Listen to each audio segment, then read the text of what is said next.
Hello everyone, welcome to our YouTube channel agro club. और आज अपने पढ़ेंगे शुगर कैन।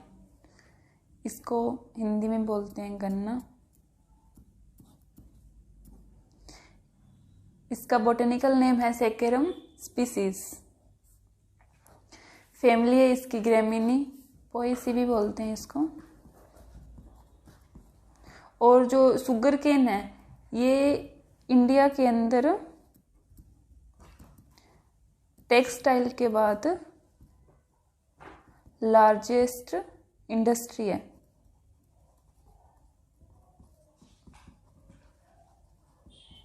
शुगर की इंडस्ट्री इंडिया के अंदर टेक्सटाइल के बाद लार्जेस्ट इंडस्ट्री है।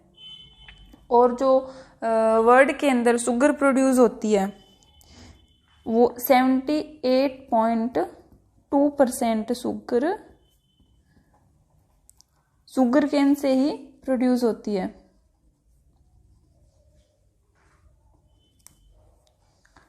और आगे पढ़ेंगे अपने इसका क्लासिफिकेशन। सेक्रम स्पीसीज और ये एक C4 क्रॉप है। C4 क्रॉप है ये मैंने आपको पिछली वीडियो में बताई थी। C3 और C4 क्रॉप कौन सी होती है, इनमें क्या डिफरेंस होता है।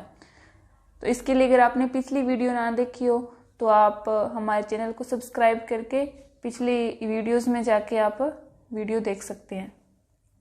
अब अपने पढ़ेंगे क्लासिफिकेशन। सेकेरम ऑफिसनेरम, ये सेकेरम बारबेरी एस जो लिखा है इसके नाम है सेकेरम। इसको मैंने बार बार सेकेरम ना लिख के एस लिख दिया शॉर्ट में। Saccharum barberi, Saccharum sinensis, Saccharum spontaneum और सेकेरम रोबस्टम। जो ये सेकेरम ऑफिसनेरम है इसको बोलते हैं नोबल। नोबल कैन बोल सकते हैं इसको, थिक बोल सकते हैं एंड जूसी कैन बोल सकते हैं।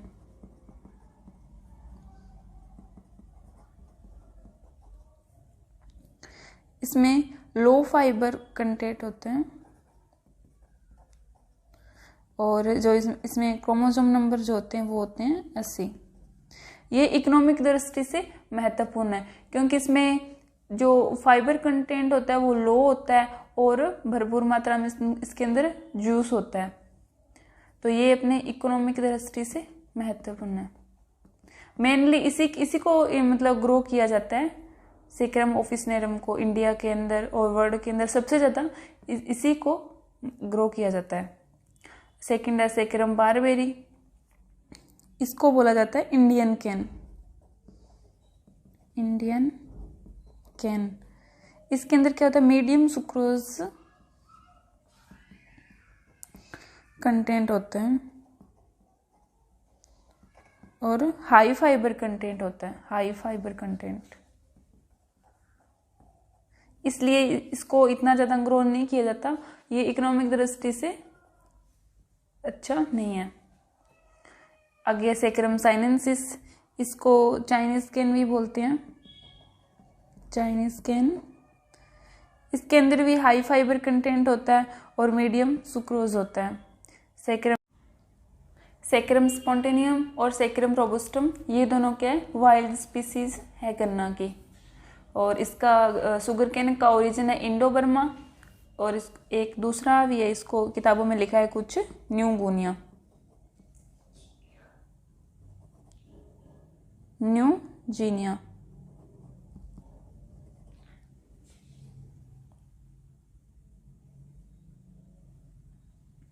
इसका इन्फ्लोरेसेंस है एरो और इसको बोलते हैं एक ओपन पेनिकल भी बोलते हैं।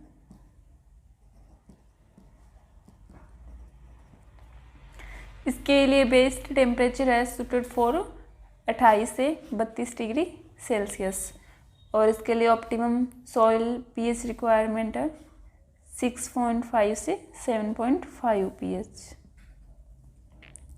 सॉइल इसके लिए चाहिए होती है वेल ड्रेन्ड लोमी सॉइल। और ये क्या है, ट्रॉपिकल क्रॉप है।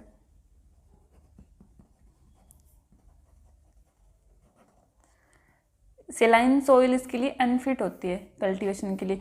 बाकी इसको सभी सॉइल के अंदर ग्रो किया जा सकता है लेकिन सेलाइन सॉइल के अंदर इसको ग्रो नहीं किया जा सकता। क्लाइमेट इसके लिए चाहिए होती है वार्म ह्यूमिड क्लाइमेट और ऑप्टिमम टेम्परेचर इसके लिए 26 से 32 डिग्री सेंटीग्रेड। और राइपनिंग, जब भी इसके पकाव के लिए इसके जो टेम्परेचर चाहिए होता है तब लो टेम्परेचर की रिक्वायरमेंट होती है 18.6 डिग्री सेंटीग्रेड। प्लांटिंग सीजन, इसके प्लांटिंग के लिए 3 सीजन, स्प्रिंग सीजन, ऑटमन और अदसाली। इसको फरवरी, जो स्प्रिंग है ये फरवरी मार्च के अंदर प्लांटिंग की जाती है इसकी, और नॉर्थ इंडिया में, मेनली नॉर्थ इंडिया में इसके ग्रो किया जाता है और ये 12 महीनों के अंदर फसल पक जाती है। इसको एक साली गन्ना भी बोलते हैं। सेकंड है ऑटोमन, और सितंबर अक्टूबर में इसकी प्लांटिंग की जाती है और ये भी नॉर्थ इंडिया के अंदर ग्रो किया जाता है और ये भी 12 मंथ की क्रॉप है। थर्ड है अदसाली गन्ना, इसकी प्लांटिंग जो की जाती है जुलाई अगस्त में की जाती है और ये साउथ इंडिया में, मोस्टली साउथ इंडिया में इसकी ग्रोइंग की जाती है और ये 18 मंथ, इसको पकने के लिए इसमें 18 महीने लग जाते हैं। और जो ये ऑटोमन है इसकी उपज अच्छी होती है, उपज के लिए ये सीजन अच्छा माना जाता है इसके लिए। Seed rate, material used for sowing is known as seed pieces और या फिर सेट्स। इसके लिए सोइंग के लिए कोई सीड नहीं होता, जो इसकी प्लांटिंग करते हैं उसको बोलते हैं सेट्स। इसके लिए सेट्स यूज में लिए जाते हैं। 3 बटेड सेट्स 35,000 से 40,000 सेट्स, और एक 2 बटेड सीड होते हैं, 2 बटेड सेट्स और 1 बटेड सेट्स। जो 2 बटेड सेट्स होते हैं वो ले जाते हैं 80,000 सेट्स पर हेक्टेयर। 1 बटेड सेट ले जाते हैं 1,20,000 सेट्स पर हेक्टेयर। और जो इनको सोइंग से पहले ट्रीटेड किया जाता है एग्लोल से।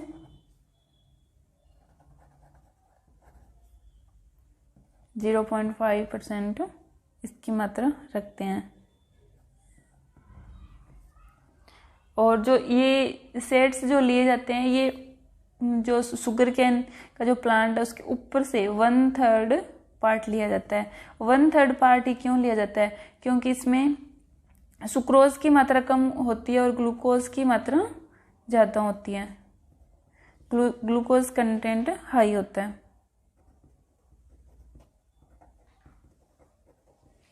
जो ये जर्मिनेशन में सहायता करते हैं।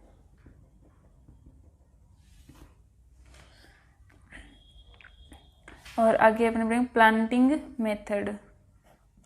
प्लांटिंग मेथड में है फ्लैट प्लांटिंग, फ्यूरो मेथड और trench method.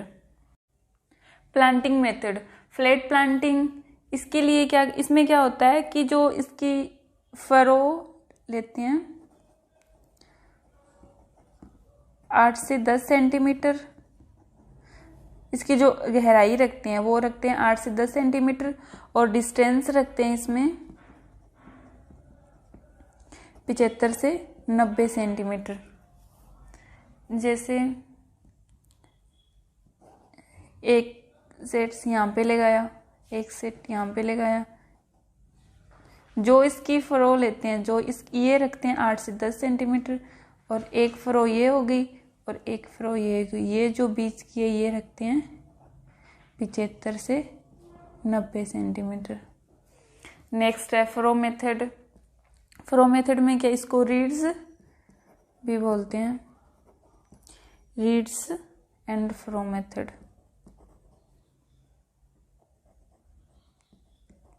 Reads and furrow method, ये हैवी सॉइल में गन्ने कल्टीवेट किया जाता है, तब इसको ये मेथड यूज करते हैं। इसमें क्या होता है 10 से 15 सेंटीमीटर डीप नॉर्थ इंडिया के अंदर जो फरो की गहराई रखी जाती है वो 10 से 15 सेंटीमीटर नॉर्थ इंडिया के अंदर, और साउथ के अंदर रखी जाती है 20 सेंटीमीटर। नेक्स्ट है ट्रेंच मेथड। ट्रेंच मेथड में क्या करते हैं कि जो ये कोस्टल एरिया में गन्ना ग्रो किया जाता है तब ये मेथड यूज करते हैं। इसके अंदर होता है कि जो क्रॉप लॉसिंग की समस्या ना हो, इसके लिए ये ट्रेंच में खाइयाँ बनाई जाती हैं, जैसे गहरी खाई बना दी और खाई के अंदर गन्ना को ग्रो किया जाता है। इसमें क्या है, जो गहराई रखते हैं वो रखते हैं 30 सेंटीमीटर गहराई ट्रेंच की और 30 से 40 सेंटीमीटर चौड़ाई, और जो डिस्टेंस रखते हैं वो रखते हैं 75 से 90 सेंटीमीटर। ये एक फर होगी, ये एक फर होगी, इसके बीच की जो ये डिस्टेंस है ये 75 से 90 सेंटीमीटर, और जो गहराई है इसकी 30 सेंटीमीटर, और जो चौड़ाई रखते हैं वो रखते हैं 30 से 40 सेंटीमीटर।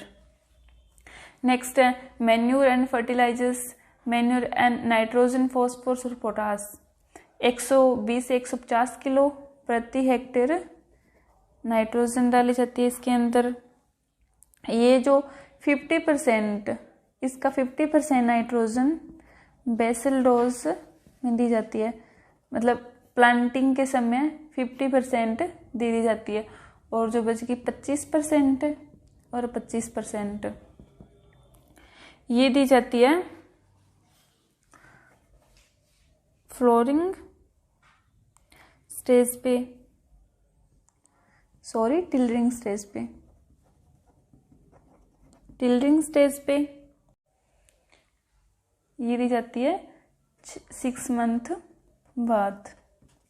और जो इसके अंदर जो नाइट्रोजन डाली जाती है वो डाली जाती है अमोनियम सल्फेट।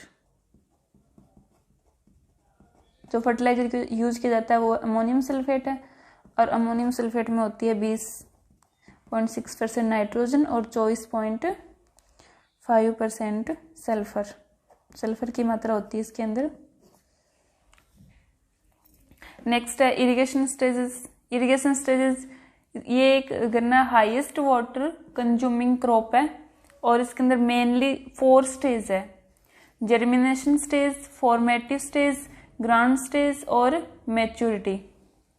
जो जर्मिनेशन स्टेज है वो आती है 0 से 60 दिन कि 0 से 60 दिन तक प्लांटिंग के बाद जो होती है उसको बोलते हैं जर्मिनेशन स्टेज। 60 दिन की होती है ये। और इसके बाद है टिलरिंग या फॉर्मेटिव, इसको टिलरिंग स्टेज भी बोला जाता है। ये होती है 60 से 130 दिन। 60 से 130 दिन का जो प्लांटिंग के बाद का समय होता है उसको बोला जाता है टिलरिंग स्टेज। और नेक्स्ट है ग्रांड स्टेज, इसको बोला जाता है, ये जो है ना ये एक्चुअल इसके अंदर जो कैन फॉर्मेशन होता है इसी के अंदर होता है, ये इसको बोलता है ग्रांड स्टेज। ये होती है 130 से 150 डेज बाद। नेक्स्ट है मैच्योरिटी, ये आती है 250 से 360 दिन की जो अवस्था होती है दिनों की, उसको बोलता है मैच्योरिटी स्टेज। और इरिगेशन दी जाती है इसके अंदर। ये क्योंकि गन्ना पूरे साल भर खेत में खड़ा रहता है तो इसके अंदर सर्दी भी आती है, गर्मी भी आती है, बारिश का समय भी आता है। जो गर्मी के अंदर 8 से 10 दिन के अंतराल पर सिंचाई कर देनी चाहिए, और सर्दी के सीजन में 15 दिन के अंतराल पर। फरो मेथड इरिगेशन का है, वो क्या मोस्ट कॉमन मेथड है इसके अंदर।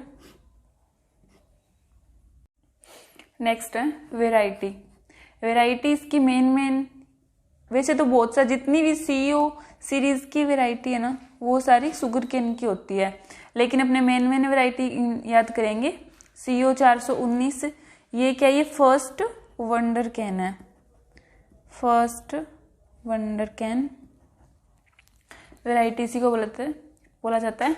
नेक्स्ट है CO 1148, ये क्या है, रेटूनिंग के लिए बेस्ट वेराइटी है ये। नेक्स्ट है COC 61, CO 449 और COS 1253। ये जो CO 61 वेराइटी है, इसमें क्या है कि इसमें जो शुगर होती है वो 16% से ज़्यादा होती है। जो अपने इसकी ब्रिक्स रीडिंग लेते हैं उसके अंदर ये क्या है, 16 से ज़्यादा है। ये बेस्ट वेराइटी है शुगर के लिए। और नेक्स्ट है अपने प्रैक्टिसेस। गन्ने के अंदर कौन कौन सी प्रैक्टिसेस की जाती है, जैसे blind hoeing, earthing up, tying, tracing और प्रॉपिंग। जो ब्लाइंड होइंग है इसको हिंदी में बोलते हैं अंधी गुड़ाई। ये 1 से 2 वीक में की जाती है।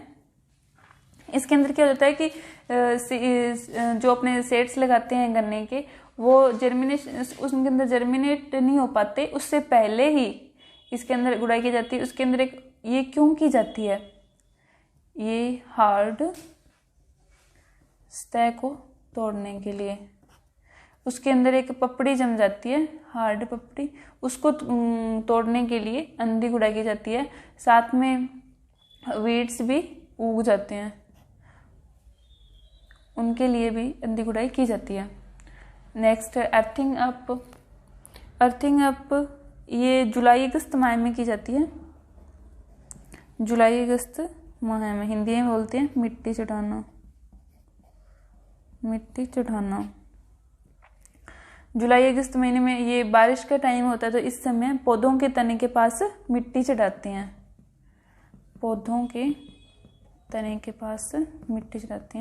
ताकि पौधे गिरे ना।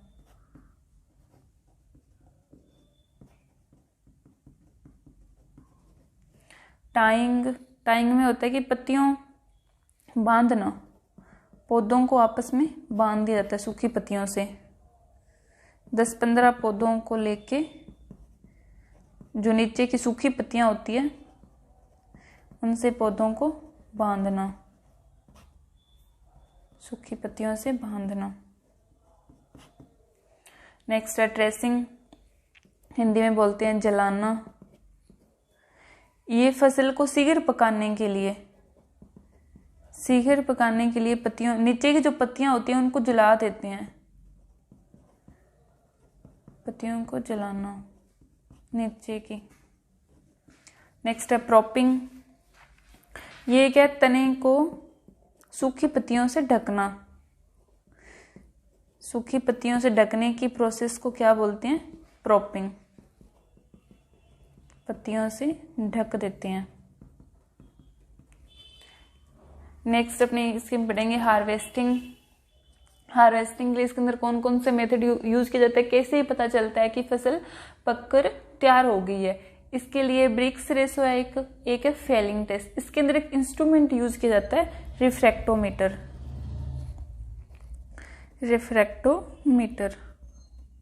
इसमें 16 से 18 तक की रीडिंग लेते हैं।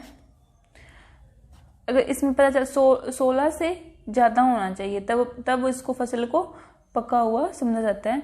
और जो ये इसके जूस कंटेंट जो लिया जाता है, वो जो गन्ने का पौधा होता है उसके जो मिडिल जो इंटरनोड्स होते हैं ना, उनसे इसका जूस लिया जाता है और ये जूस रिफ्रैक्टोमीटर में डाल के इसको देखा जाता है रीडिंग। तो जो ये जूस लिया जाता है मिडिल इंटरनोड से लिया जाता है। नेक्स्ट है फेलिंग टेस्ट। इसमें भी ये लेबोरेटरी के अंदर टेस्ट किया जाता है। इसमें जो 0.5% से कम होना चाहिए ग्लूकोज की मात्रा, क्योंकि अगर ये 0.5% से ज़्यादा ग्लूकोज की मात्रा हुई तो वो उसमें सुक्रोज कंटेंट कम होता है। इसके अंदर क्या, जितना सुक्रोज कंटेंट ज़्यादा होगा उतना ही ग्लूकोज कंटेंट कम होता है। अगर ग्लूकोज कंटेंट ज़्यादा हुआ तो सुक्रोज कंटेंट कम होता है। इसके लिए ये जो फेलिंग टेस्ट करते हैं उस टाइम 0.5% से जो ग्लूकोज की मात्रा वो कम होनी चाहिए। नेक्स्ट अपने पढ़ेंगे कुछ टर्म है इसके अंदर क्रॉप लॉगिंग, क्रॉप लॉजिंग और वाटर लॉगिंग। इसके अंदर जो क्रॉप लॉजिंग है ये क्या, ये एक फसल प्रगति का ग्राफिकल रिकॉर्ड है। यह है फसल प्रगति का ग्राफिकल रिकॉर्ड है, ग्राफिकल रिकॉर्ड। सबसे पहले इसको एच.एफ. क्लीमेंट ने हवाई द्वीप में शुगर केन पर प्रयोग किया था, शुगर केन पर प्रयोग किया था। नेक्स्ट है क्रॉप लॉगिंग। ये क्या, falling down of crop, strong wind, falling down of crop due to strong wind. तेज हवा चलने से फसल नीचे गिर जाती है। नेक्स्ट है वाटर लॉगिंग। ये falling down of crop due to flooding. कभी कभी क्या होता है कि तेज बारिश आ जाती है और हवा चलने लग जाती है, तो तेज हवा की वजह से अगर फसल गिरती है तो उसको बोलते हैं क्रॉप लॉजिंग, और पानी की वजह से फसल गिरती है उसको बोलते हैं वाटर लॉगिंग। नेक्स्ट क्या होता है, शुगर केन के अंदर बाई प्रोडक्ट मिलते हैं कुछ, जैसे बेगासेस हो गया, मोलासेस और प्रेस मड। जो बेगासेस है ये फ्यूल और पेपर मेकिंग में यूज किया जाता है, इसको फ्यूल और पेपर मेकिंग में।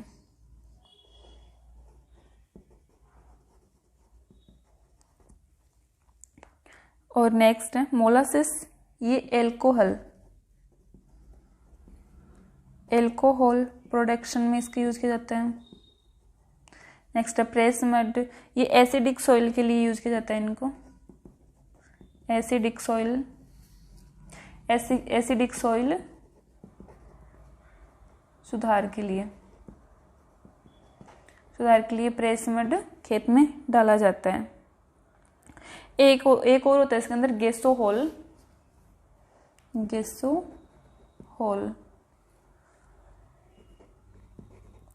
ये मिक्सचर होता है, इसके अंदर 80% पेट्रोल प्लस 20% एल्कोहल।